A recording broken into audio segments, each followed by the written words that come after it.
오늘 말씀의 제목은 무화과 나무를 보거든이라는 제목입니다. 우리가 혼란스러운 시대를 살아가고 있습니다. 급변하는 사회 속에서 우리가 무엇을 의지하고 살아가야 되는지 더욱더 불안한 어떤 마음이 사뭇 우리 가운데 생기게 되는 그런 시대인데요. 이렇게 내일이 또 미래가 어떻게 될지 불안해지게 되면 우리 가운데 이 불안함 속에서 예수님의 다시 오심 또 재림에 대한 관심은 더욱더 커지게 되는 것입니다. 예수님이 언제 오실까라는 이 질문은 그런데 지금 갑자기 나타난 우리 가운데 질문이 아니고 인류 역사 가운데 끊임없이 제기되었던 그런 질문입니다. 초대교회부터 그랬죠. 초대교회부터 오늘에 이르기까지 수많은 신앙인들과 또 비신앙인들까지 이 질문에 대한 답을 찾고자 굉장히 노력을 했고 또 헤매었고 그렇죠. 수많은 사람들이 예수님의 그 재림의 시기를 예측하려고 노력을 했고 심지어는 이제 날짜까지 특정하는 경우도 있었고 성경의 특정 구절들을 문자적으로 해석하고 또 역사적 사건들을 재림의 징조와 연관시켜서 자신들의 주장을 펼치기도 했습니다. 이단들은 물론이고요. 신학자들도 그랬고 또 성경의 징조들을 분석하려는 과학자들 또 재림의 시기를 그렇게 계산하고 노력하려고 했지만 모든 예측은 번번이 실패로 돌아가게 됩니다. 이러한 실패는 그냥 실패로 끝난 게 아니고 개인의 신앙적인 혼란을 이야기했을 뿐만 아니라 교회의 신뢰도를 떨어뜨리게 되고 또 세상 사람들로 하여금 기독교 신앙 자체를 굉장히 회의적으로 바라보게 만드는 결과를 초래하게 되었다라는 거죠. 그래서 이러한 실패의 역사가 우리에게 주는 교훈은 딱 하나입니다.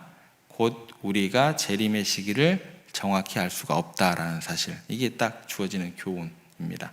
그렇다면 우리가 재림에 대해서 어떻게 이해해야 할까, 이 질문 앞에 다시금 서게 됩니다.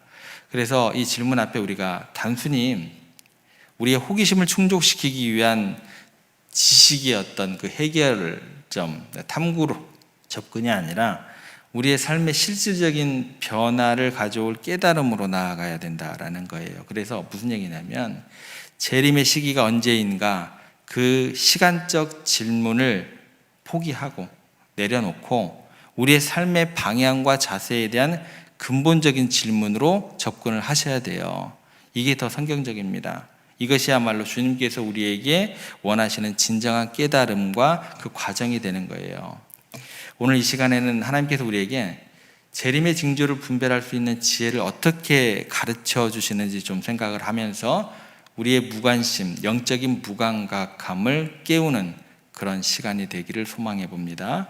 28절, 29절 말씀을 중심으로 오늘 생각을 해볼게요. 같이 한번 다시 읽겠습니다. 무화과 나무의 비유를 배우라. 그 가지가 연하여지고 잎사귀를 내면 여름이 가까운 줄 아나니 이와 같이 너희가 이런 일이 일어나는 것을 보거든 인자가 가까이 곧 문 앞에 이른 줄 알라. 예수님께서 지금 우리에게 무화과 나무의 비유를 보고 배우라라고 말씀을 하십니다. 잎이 돋아나는 것을 보면 여름이 가까운 것을 아는 것처럼 특정한 어떤 현상이나 상황들 또 징조들이 나타나면 인자가 곧 문 앞에 이른 줄 알라라고 가르쳐 주십니다. 자연순환 속에서 계절의 변화를 감지하듯이 영적인 눈으로 재림의 징조들을 분별할 수 있는 지혜가 우리에게 절실하게 필요하다라는 거예요. 때, 시간 이것보다도 주변들의 어떤 상황들 그런 것들을 바라보면서 깨어있기를 그렇게 이야기하시는 거죠. 예수님께서도 이런 말씀을 하신 적이 있어요. 그래서 너희가 천기는 분별할 줄 알면서 인자의 때는 알지 못하도다. 그러니까 이 말씀은 뭐냐면 그때 당시에 유대인들의 영적인 무감각함을 질책하는 동시에 오늘날 우리에게도 동일하게 적용되는 경고의 메시지가 되는 것입니다. 여러분 일기예보를 보면 바람의 강하고 약함 또 기온의 변화 심지어 황사가 발생하고 소멸하는 것까지 놀랍도록 정말 비슷하게 예측을 하게 됩니다. 과학기술과 방대한 데이터 분석을 통해서 우리가 내일의 날씨뿐만 아니라 몇 주 후에 어떤 기상의 경향까지도 어느 정도 예측을 하더라는 거예요. 물론 100% 완벽하지는 않지만 그 정도 실로 놀라운 어떤 그런 모습을 보게 됩니다.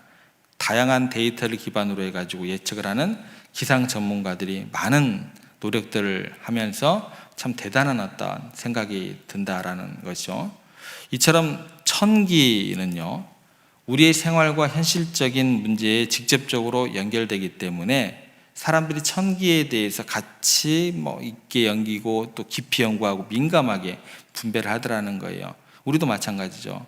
날씨 앱을 수시로 확인하고 미세먼지 농도에 따라서 마스크를 쓰기도 하고 태풍 예보가 오게 되면 대비하기도 하고 천기에 대한 분별력을 삶에 적극적으로 이렇게 적용하더라는 거예요. 그런데 주님께서는 지금 뭐라고 얘기를 하시냐면 우리가 인자의 때는 알지 못하도다 라고 말씀하시는 거예요. 우리가 세상 일에는 지극히 민감하고 똑똑하게 반응을 하는데 정작 곧 주님의 오심과 그분의 계획에는 놀랍도록 무지하고 놀랍도록 무관심하다라는 것을 지적하고 계십니다. 다시 말해서 자연현상과 세상적인 이치를 분별할 줄 알면서도 예수님의 때, 예수님의 계획에 대해서는 너무나 무관심하다라는 거죠. 그래서 주님께서 그 점에 대해서 우리를 안타까워 여기고 계신다라는 거예요. 근데 이것이 이제 실망이 아니라 당신의 백성들이 영적으로 잠들어 있는 것에 대한 탄식으로까지 나아가게 된다라는 것입니다. 더구나 이게 더 안타까운 게 뭐냐면 말세에 대한 지나친 강조, 그리고 예수님의 재림에 대한 잘못된 예언들이 반복적으로 나타나게 되고 실패하고 그냥 해프닝으로 끝나면서 사람들은 오히려 예수님 재림 자체에 대한 관심을 기울이지 않게 된다라는 거예요. 그래서 이단들이 나빠요. 진짜 나쁜 거예요. 해악입니다. 요즘 들어서 신천지, 통일교 난리가 났더라고요. 속이 시원해 죽겠어요. 예. 진짜 나쁜 거예요. 거짓 예언들은요, 이게 어떻게 되냐면 신앙의 피로감을 유발해요. 진정한 재림에 대한 소망까지도 꺾어버려요. 그래서 진짜 나쁜 거예요. 재림이라는 것은요, 정말 우리들이 신랑을 맞이하는 신부 되는 마음으로 그렇게 등불을 준비하고 그렇게 깨어서 그렇게 기다리는 어떤 그런 것들이거든요. 근데 이런 이단, 신천지 이런 것들이 정말 재림에 대한 것들을 사람들로 피곤하게 만들고 그렇게 만들어버리니까 얼마나 해악입니까? 진정한 재림의 소망을 퇴색시키는 결과를 낳게 되잖아요. 마치 늑대 소년 이야기처럼 반복된 거짓말이 진실마저 외면하게 만드는 그런 결과를 초래하게 됩니다. 그 결과 인자의 때, 예수님의 때에 대해서 더욱더 무관심해지게 만들더라는 거예요. 이는 영적인 경각심을 잃게 만들고 세상의 유혹에 더욱더 우리가 빠져들게 되는 그런 위험한 상황으로 이어지게 됩니다. 이렇게 되면 어떤 증상이 나타나게 되냐면 사람들이요, 일상적인 삶에 더욱더 매진하게 돼요.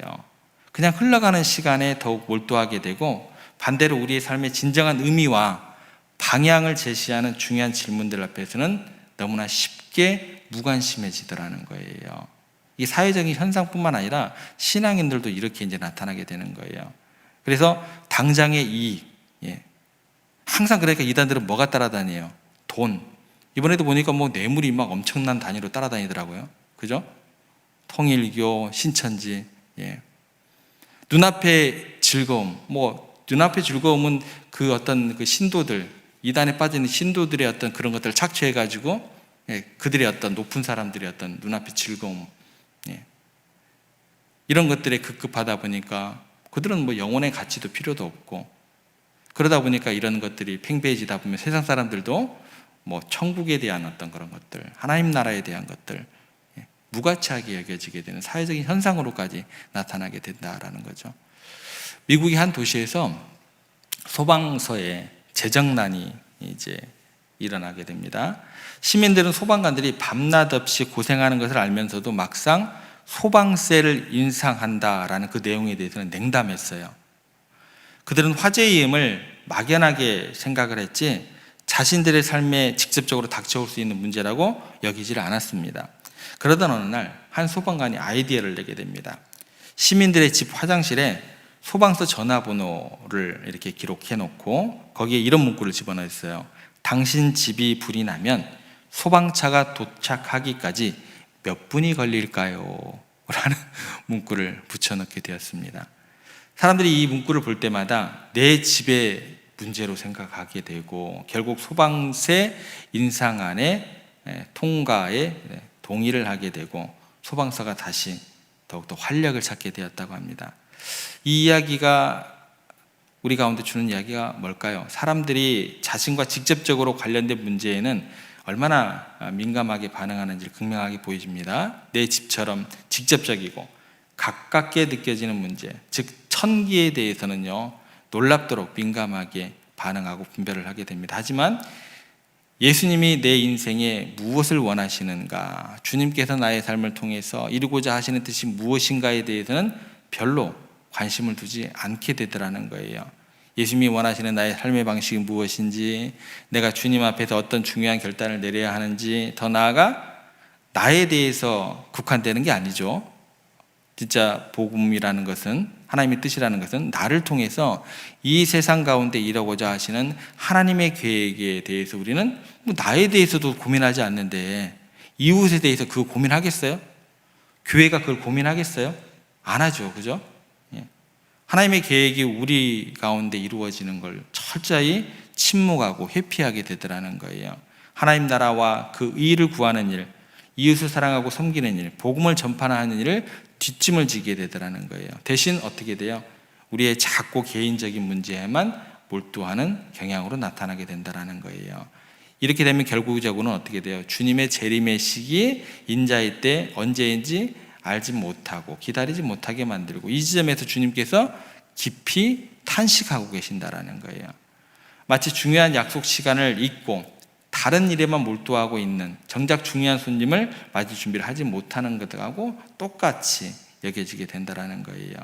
그래서 영적으로 무감각해지는 현상이 바로 오늘 우리가 직면한 문제이자 예수님께서 그렇게 탄식할 수밖에 없는 그런 지점이 되는 것입니다. 계절이 징조를 따라서 틀림없이 이루어지시되 인자의 때도 틀림없이 우리 가운데 이루어지게 됩니다. 주님의 재림은 필연적으로 임할 것이고 그 징조들은 하나하나 다 이루어질 것입니다. 예수님께서 말씀하시죠. 이와 같이 너희가 이런 일이 일어나는 것을 보거든 인자가 가까이 곧 문 앞에 이른 줄 알라. 우리가 이 징조들을 외면하거나 무시해서는 절대 안 됩니다. 오히려 깨어 기도하고 시대를 분별하는 영적인 지혜를 간구해야 할 것입니다.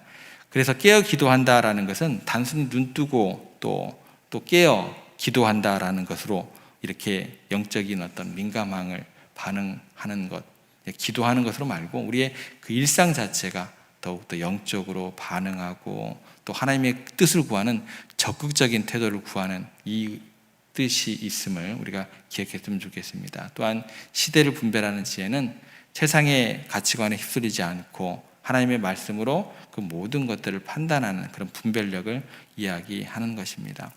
이런 모든 이야기들은 특별히 두려움을 조장하는 것이 아니라 우리의 영혼을 일깨우고 주님을 맞이할 준비를 하라는 사랑의 경고, 또 사랑의 초청으로 우리가 받아들이면 좋겠습니다. 여러분, 비행기 타실 때 보면 비행기가 이륙하기 전에 승무원들이 기내 안전수칙을 설명을 합니다. 구명조끼를 사용하는 방법, 비상구 위치 등을 계속해서 반복해서 말을 해줍니다. 이것이 비행기가 추락할 것을 예언하는 것이 아니죠, 그죠? 만약의 사태에 대비해서 승객들이 안전하게 대처할 수 있도록 돕는 거예요. 이처럼 안전수칙이 위험에 대한 경고이면서 동시에 안전을 위한 지침인 것처럼 예수님께서 재림의 징조들을 말씀하신 것은 우리를 두렵게 하기 위함이 아니라 다가올 주님의 때를 대비하고 그렇게 영적으로 깨어 준비하기를 하게 하기 위함인 것을 기억하시고 주님의 말씀에 귀 기울이면서 영적인 눈을 밝히 뜨고 이 시대를 분별하는 우리가 되었으면 좋겠습니다. 그래서 여러분들 일상 속에서 잠깐 멈춰 서서 이 시대를 향한 하나님의 뜻이 무엇인지, 오늘 나에게 향하시는 하나님의 뜻이 무엇인지 그렇게 생각하는 시간도 가지시고, 그리고 주님의 재림이 가까우고 있다는 징조들이 어떻게 나타나는지 우리가 영적으로 분별해야 되는 그런 시간들도 가져보시기를 주님의 이름으로 부탁을 드립니다. 우리가 살아가면서 천기를 분별하듯 인자의 때를 분별할 수 있는 그런 말씀 가운데 거하면서 지혜로운 성도들 되시기를, 그런 오늘 하루의 여러분들의 삶이 되시기를 주님의 이름으로 부탁을 드립니다.